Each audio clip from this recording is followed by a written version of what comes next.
তো কি বস ভালো তো welcome back to my YouTube channel ক্যাজরা ছেলে। আজকে রোস্ট করব কটা ঝাড় পাকা ছাবড়ি বৌদিকে নিয়ে। চলো বেশি ঝাড় পাকাবো না করে ভিডিওটা শুরু করা যাক। আজ আমি তোমাদেরকে বলবো মাগির প্রকারভেদ ও কি কি। তুমি এটাও জানো না বৌদি মাগি কয় প্রকার? আর ছাড়ো ছাড়ো, তোমাকে আর বলতে হবে না, আমি নয় বলে দিচ্ছি মাগি কয় প্রকার। এই যেমন খানকি মাগি, গুদমারানি মাগি, রেন্ডি মাগি, বেশ্যা মাগি। সেটা হচ্ছিস তুই, বেশ্যা মাগিটা হচ্ছিস তুই। মাগি হলো এমন একটি মিশ্রণ পদার্থ যা সবার সাথেই মিশে যায়।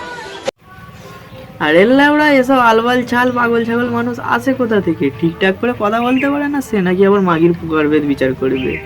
হ্যাঁ ল্যাওড়া, এসব মানা যায়?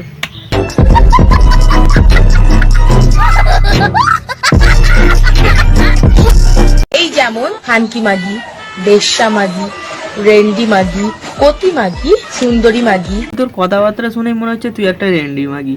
তুই নাকি আবার মাগির প্রকারভেদ বিচার করবি? হাট মারা, মাগির প্রকারভেদ বিচার না করে নিজের চরিত্রটা বিচার কর, কাজে দেবে। शाबाश बेटा, बहुत बढ़िया।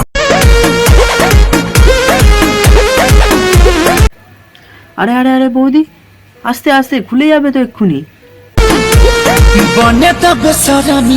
এইসব বৌদিদের বলি হারি, এইসব দেখিয়ে কি পায়? দাদা কি রাত্রিরে ঠিকঠাক দিতে পারে না? তাহলে বলতেই পারো আমি নয় যেতাম।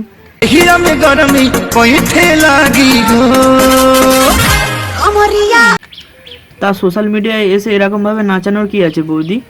এমনিতেই তোমার ফুটবলগুলো বড় বড়, তার উপর এরকম ভাবে নাচালে হাতে তো খুলে চলে আসবে।